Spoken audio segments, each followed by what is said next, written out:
చంపినది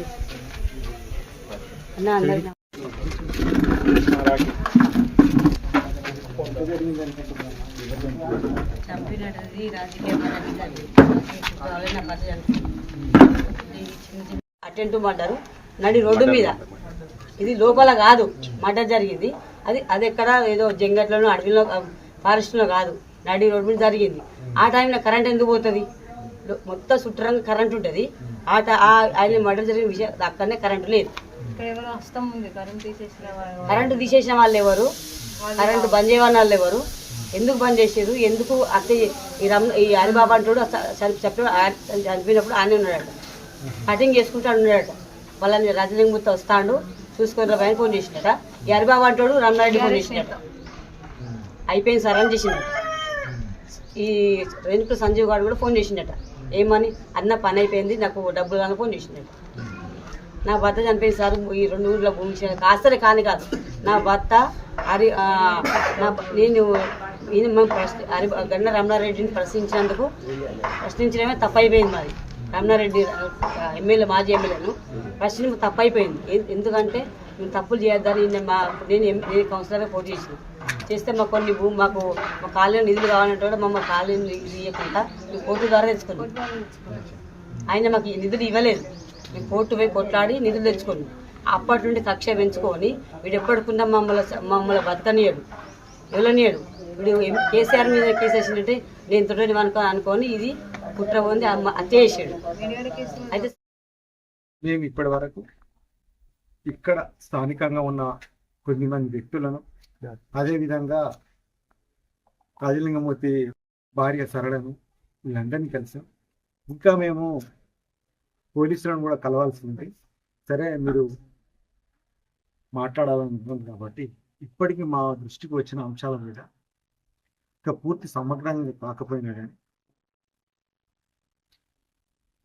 ఈయన గత చాలా సంవత్సరాలుగా ఒక ఆర్టీఐ కార్యకర్తగా, లేకపోతే ఆ లెవెల్లో ఆక్రమణకు గురవుతున్న భూముల విషయంలో, తర్వాత ఏదైతే ఒక వందలాది మంది అమరుల త్యాగాలతో సాధించుకున్న తెలంగాణలో మేడిగడ్డ అనేది కుంగిపోయే క్రమంలో కూడా దాని మీద ఒక పిటిషన్ వేయడం, కేసు వేయడం, ఆ కేసు విచారణ రేపు వస్తుందనగా ఈరోజు ఆయన హత్యకు గురి కావడం, ఇవన్నీ కూడా కొంత మనకు ఆలోచించదగ్గ విషయాలు కానీ కనిపిస్తాయి.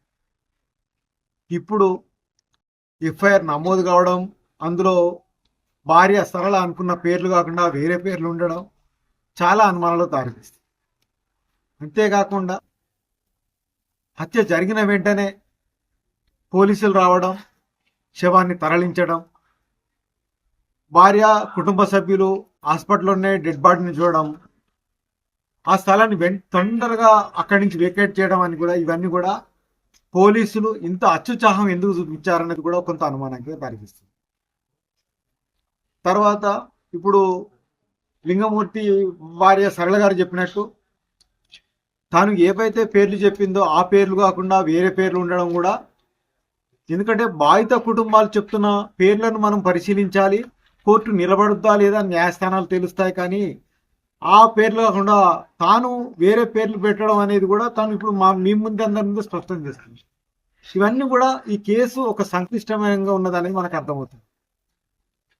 ఎందుకంటే అతనేమో రాష్ట్ర ప్రభుత్వం, ఒక గతంలో 10 ఏళ్ళు పనిచేసిన రాష్ట్ర ప్రభుత్వం మీద, ఆ ప్రభుత్వం చేపట్టిన ఒక గొప్ప పథకం కాళేశ్వరం ప్రాజెక్టు మీద, దానిలో జరుగుతున్నటువంటి లోపాల మీద కేసు వేశాడు.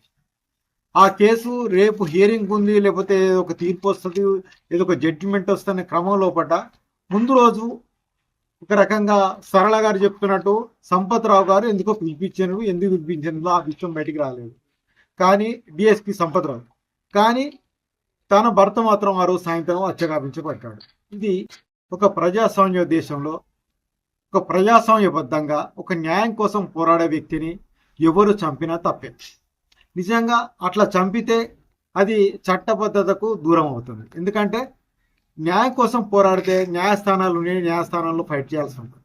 అట్లా కాకుండా ఇప్పుడు మాజీ ఎమ్మెల్యే గండ వెంకటరామారెడ్డి, తర్వాత వీళ్ళ పేర్లు ఏవైతే చెప్తున్నారో ఇవన్నీ కూడా మన కొంత హరిబాబు వీళ్ళన్నీ కూడా చాలా ఆందోళనకరంగా ఉంది. ఎందుకంటే న్యాయం జరుగుద్దా లేదా అని చెప్పి పోలీసులు డిసైడ్ చేసే నిర్ణయం చేసే అధికారం వాళ్ళకి లేదు. తాను ఏవైతే నాకు వాళ్ళ మీద అనుమానం ఉందని చెప్తే వాళ్ళ పేర్ల మీద కేసు నమోదు చేయాలి, కేసు నిలబడద్దా లేదా అనేది బాధితులు తెలుసుకున్న అంశం. కానీ ఇప్పుడు నిజంగానే ఈ నాగవెల్లి లింగమూర్తి గారిని చంపితే తప్ప తనకు మనుగడ లేదు, తన భయం లేదు అనే విషయం ఎవరికి తేటనుంటుందో వాళ్ళు మాత్రమే చంపగలరు. అంత మించి ఆయనతో అంత శత్రుత్వం లేనివి ఎక్కడైతే చంపే స్థితి లేదు. కానీ అది ఎవరికి శత్రుత్వం ఉంది, అది బీఆర్ఎస్ పార్టీకి ఉందా, గండ్ర వెంకటరమణారెడ్డికి ఉందా, నిజంగానే కేసీఆర్కి ఉందా, కేటీఆర్కి ఉందా, ఎవరికి ఉందో అన్నది మనకు తెలవాల్సి ఉన్నది.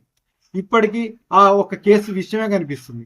స్థానికంగా కూడా అనేక విషయాల లోపల ఫారెస్ట్ భూమి కావచ్చు, సింగరేణి భూమి కావచ్చు, ఆ పోలీస్ స్టేషన్ ఎదురుగా భూములు కావచ్చు, వీటన్నిటి మీద కూడా ఎవరైతే అక్రమదారులు దాడి చేసినో ఆక్రమించారో వారికి వ్యతిరేకంగా కోర్టులో కేసులు వేయడం, లాస్ట్కు తన మీద పీడీ యాక్ట్ పెట్టడం, తర్వాత చెర్లపల్లి జైలుకి పంపడం, ఇవన్నీ కూడా లింగమూర్తి గారి జీవితంలో ఉన్నాయి. కానీ దీని మీద ఒక సమగ్ర విచారణ జరపాలంటే భార్య సరళ గారు కోరినట్టు సిబిసిఐ తోటి విచారణ జరిపించాల్సిన అవసరం ఉంది. దాన్ని ముఖ్యమంత్రి రేవంత్ రెడ్డి గారు పరిశీలించాలని కూడా తాను కోరుకుంటుంది.